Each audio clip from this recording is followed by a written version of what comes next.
F hub వారి పియాన్ ద ఫ్లీ గచ్చిబౌలిలో డిసెంబర్ 15న రాహుల్ సిప్లిగంచే Oscar range live concert. For booking contact. గత 2 రోజులుగా మంచు ఫ్యామిలీలో జరుగుతున్న ఇష్యూ ఏదైతే ఉందో చర్చనీయాంశంగా మారింది అని చెప్పొచ్చు.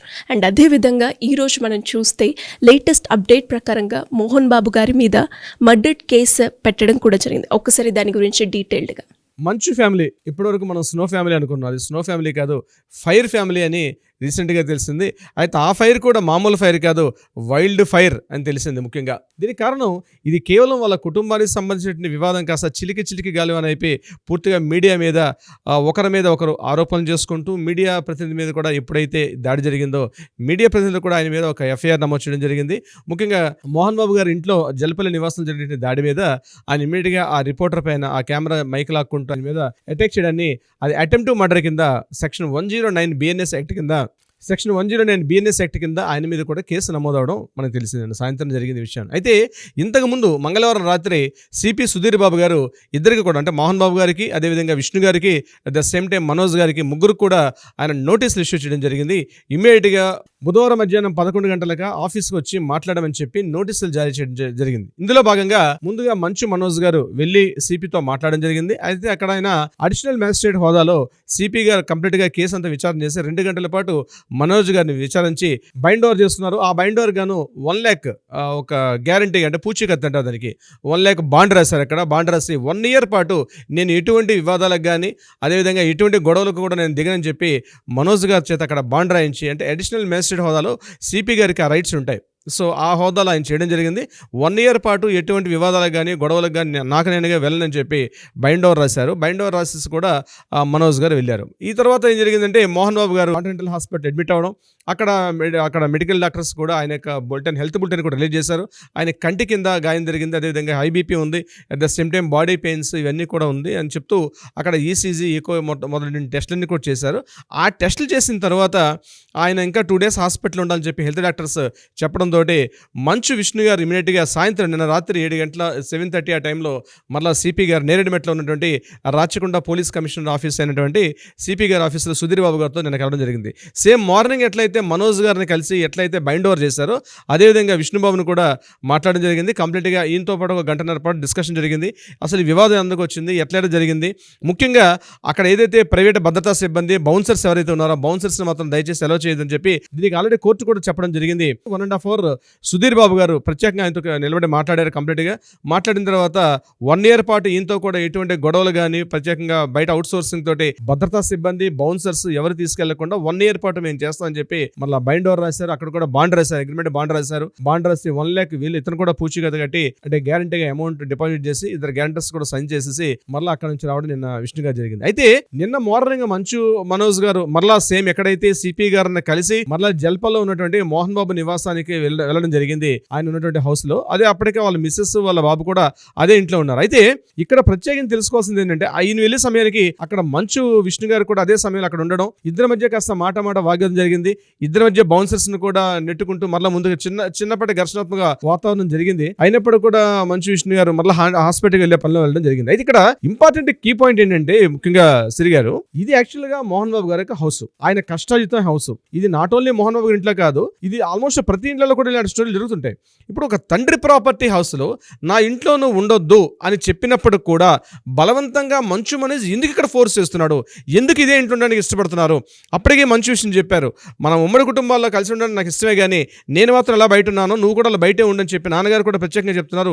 వీలైతే నువ్వు కూడా బయటకు వెళ్ళమని చెప్పినప్పుడు కూడా మంచు మనోజ్ మాత్రం ప్రత్యేకంగా బయటికి వెళ్లకుండా ఇక్కడ ఇదే ఇంట్లో ఉంటూ ఇంత గొడవ చేయడం కొంత వివాదానికి దారితీస్తుంది. కొంతమంది డౌట్స్ కూడా వస్తున్నాయి. ముఖ్యంగా తన భార్య, తన చిన్న పాప కూడా అక్కడే ఉంది. ఏమంటున్నాడంటే మా మదర్ ఉన్నారు కాబట్టి మా మదర్తో పాటు నేను ఇక్కడ ఉంటున్నానని చెప్పడం అయితే జరుగుతుంది. అయితే నేనంటాను లీగల్ పరంగా, న్యాయపరంగా చెప్పాలంటే మంచు మనోజ్ మనకు అందిన ఇన్ఫర్మేషన్ ప్రకారం అది పూర్తిగా హౌస్ మంచు మోహన్ బాబు గారి హౌస్ కాబట్టి తన తండ్రికి ఇష్టం లేకుండా అదే ఇంట్లో ఉండడం అనేది బై ఫోర్స్ఫుల్ గా ఉండడం అనేది కరెక్ట్ అయిన విషయం కాదు. దీని మీద మంచు మనోజ్ గారు ఆల్రెడీ పహాడీ షరీఫ్ లో కేసు ఫైల్ చేయడం, దాని మీద అక్కడ ఉన్నటువంటి ఎస్ఐ గారు, పహాడీ షరీఫ్ ఎస్ఐ గురువారెడ్డి గారు కేసు ఫైల్ చేసిన తర్వాత ఇద్దరు కూడా, అంటే మంచు మనోజ్ గారు, మోహన్ బాబు గారు ఒకరిపై ఒకరు ఆరోపణలు చేసుకుంటూ చేసుకోవడం, రిటర్న్ కంప్లైంట్ సిపి గారికి ఇవ్వడం, ఈయన మళ్ళీ కంప్లైంట్ చేయడం. ఈ నేపథ్యంలో నిన్న మోహన్ బాబు గారు ఇమీడియట్గా సిపి గారి నుంచి కలమని చెప్పే నేపథ్యంలో ఇమీడియట్గా నిన్న హైకోర్టులో ఏం చేశారంటే మోహన్ బాబు గారి అడ్వకేట్స్ లంచ్ మోషన్లో ఏం చేశారంటే ఇమీడియట్గా పోలీసులు ఇచ్చినటువంటి విచారణకు మేము హాజరు కాలేం, మాకు కాస్త రిలీఫ్ ఇవ్వమని చెప్పి కోర్టులో మోహన్ బాబు గారు అడగడం కూడా జరిగింది. దీనికి సంబంధించి ఎప్పుడైతే కోర్టుకు వెళ్ళి మోహన్ బాబు గారు అడగడం జరిగిందో లంచ్ మోషన్లో ఉన్నటువంటి జస్టిస్ అప్పుడే తీసుకున్నారు. దీన్ని తీసుకుని ఒకటి 2 విషయాలు చెప్పడం జరిగింది. ఈ మంత్ 24th కేసు విచారణ వాయిదా వేస్తూ ఎవరైతే పోలీసులు విచారణ పిలిచారో అవసరం లేదు అని చెప్తూ విచారణకి అంటే పోలీసులు పిలిచే విచారణకి అటెండ్ అవ్వాల్సిన అవసరం లేదని చెప్తూ ఈ నెల 24th మరలా కోర్టులో దీని గురించి డిస్కషన్ చేద్దామని చెప్పి వాయిదా వేయడం జరిగింది. అయితే ప్రత్యేకంగా మళ్ళీ ఏం చెప్పారంటే పోలీసుల మీద మీరు దౌర్జన్యం చేస్తున్నారు, ఆ దౌర్జన్యం చేయడం మాత్రం కోర్టు కూడా సమర్థించలేదు. అట్ ద సేమ్ టైం ఒక మాట ఏం చెప్పారంటే ఎవ్రీ 2 hours ఒకసారి లోకల్ పోలీసులు అక్కడ పరిస్థితిని సమీక్షిస్తూ ఎప్పటికప్పుడు ఎవ్రీ 2 hours ఒక రిపోర్ట్ అయితే రాయమని చెప్పి లోకల్ దగ్గర ఉన్న పోలీస్ స్టేషన్ కూడా ఆదేశాలు ఇవ్వడం జరిగింది. ముఖ్యంగా ఒక ఘర్షణాత్మక వాతావరణం, దీనివల్ల శాంతి భద్రతలు కూడా పూర్తిగా దెబ్బతింటాయని చెప్పి అటు మహేశ్వరం ఏసీపీ గారు, అదేవిధంగా పహాడీ షరీఫ్, శంషాబాద్ వీళ్ళందరూ కూడా పోలీసులకు కూడా ఒక గైడ్ లైన్స్ అయితే ఇవ్వడం జరిగింది. ఇక్కడ ఎటువంటి వాదాలు వివాదాలు గొడవలు పడుకోకుండా కంప్లీట్ గా ఒక శాంతి భద్రత వాతావరణాన్ని కల్పించమని చెప్తూ మీడియా ప్రతినిధులపై ఏదైతే దాడి చేస్తారో ఇది మాత్రం అంత అభిలషణీయం కాదు, ఇది సమర్థనీయం కాదని చెప్తూ మోహన్ బాబుకి కొంత చురకలు అంటిస్తూ ఇదైతే ఈ డిస్కషన్ ఏదైతే ఉందో పోలీసులు ఎదుట హాజరవ్వాల్సిన అవసరం లేదని చెప్తూ 24వ తారీఖు ఈ కేసుని వాయిదా వేయడం జరిగింది. నిన్న మోహన్ బాబు గారి విషయంలో లంచ్ మోషన్ లో జరిగిన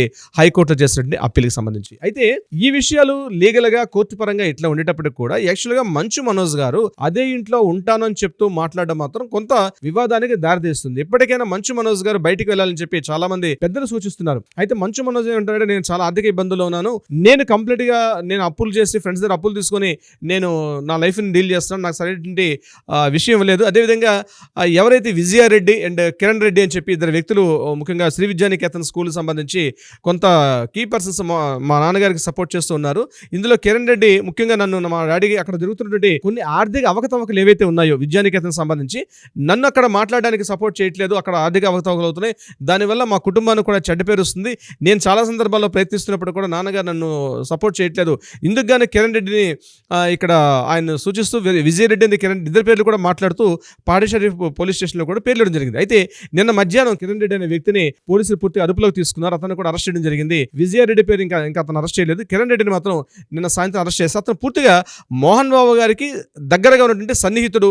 అన్ని విషయాలు ముఖ్యంగా శ్రీ విద్యానికేతన్ స్కూల్ సంబంధించి అప్డేట్ ఇన్ఫర్మేషన్ లో కిరణ్ రెడ్డి, విజయారెడ్డి 2 కీలకమైన వ్యక్తులు. ఇందులో ఇక్కడ కిరణ్ రెడ్డిని అరెస్ట్ చేయడం కూడా ఒక కొంత ఆశ్చర్యాన్ని గురి చేస్తుంది. బట్ ఇది ఎక్కడికో చిలికి గాలి అనేటట్టు మాత్రం ఈ కుటుంబ నేపథ్యం మాత్రం ఈ కుటుంబంలో జరుగుతున్న వివాదాలు కేవలం ఆ కుటుంబాన్ని పరిమితం కాకుండా ఒకరికొకరు ఒక ఘర్షణాత్మక వాతావరణం కలిగించుకుంటూ వాళ్ళ ఆస్తులు వాళ్ళ ప్రాపర్టీలు ఎక్కడికో దారితీసే పరిస్థితి కనిపిస్తుంది. ఇది లీగల్ గా అండ్ పోలీస్ పరంగా జరిగిన అప్డేట్స్ అయితే మీతో చెప్పడం జరిగింది. సిరి గారు thank you sir, thank you so much. Thank you so much అండి సిరి గారు.